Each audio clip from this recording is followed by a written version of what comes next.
Zach's a good example of a partial nail plate spicule that's left. And the good thing is there's enough of a plate there for us to bond to. So I'm going to try to build out a new plate with a Kery Flex, and we'll go through the steps. It will require a little debridement because the nail's a little flaky.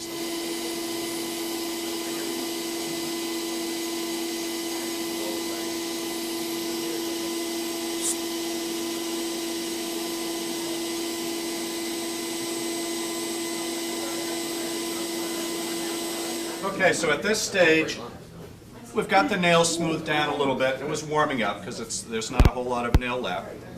What you want to do after you've debrided your nail, you want to clean it off with an alcohol swab.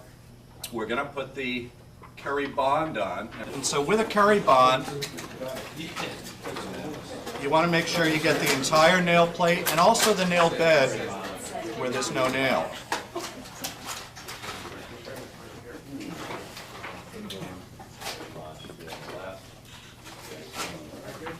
This is going to take a couple of minutes to dry, and it is fairly critical when you put the solution on that you don't rush this step. Make sure you let it dry. A little long shape. I'm going to try to adhere it here.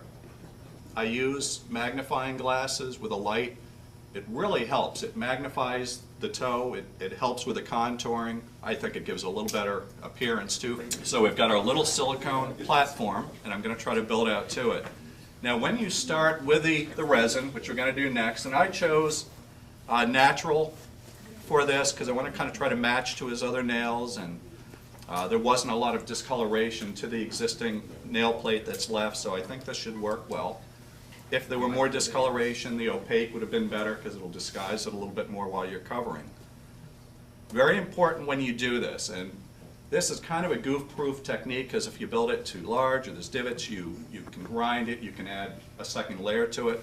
But there is one part you want to be very careful of, and that's that you don't get it back on the posterior nail fold or on the sides of the lateral nail folds. So you're really just trying to work within that area, because if you go over it, it adheres to the skin, it can create problems.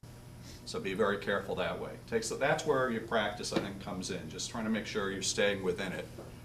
I did a little experimenting with a putty where you could go around the sides and kind of protect it that way. The problem is you tended to build up like a wall on the edges, so I think it's better to use the putty just on the distal nail margin.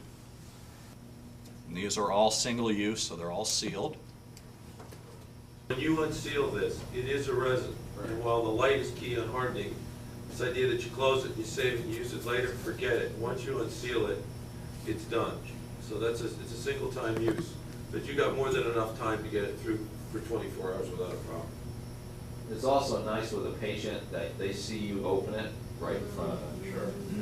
And you peel that top off and they know nobody else, there's nothing else dipping into that thing, that's their bottom. Just try to keep it on there. Now this is the first layer. I'm going to go ahead and use the light and set this. Your red light has to be on, and then you're just going to hold this till the blue light, the ultraviolet light, comes on. And you could set it with a stand, which is a little easier. Have an assistant help with this if you want.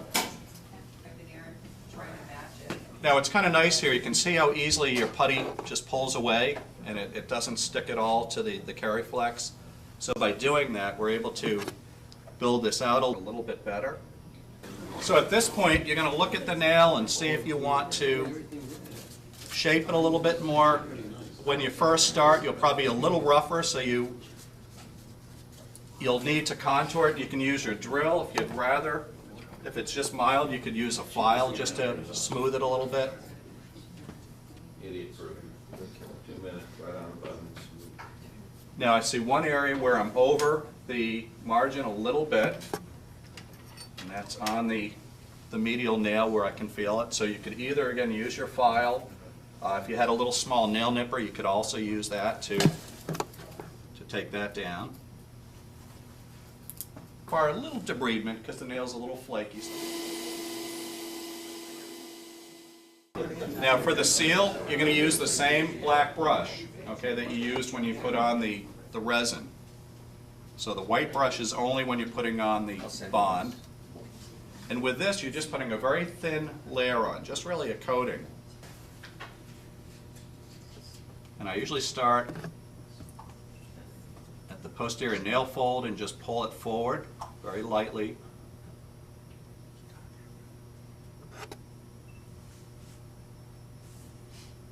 And that's it. I'm just thinning it and trying to smooth it out evenly here. And that's basically the last step. We'll cure this, and then if your patient likes a little bit of a shiny appearance to it, you can leave it. If they want it a little more dull, I think a little more natural, use the white buffing tool that you have.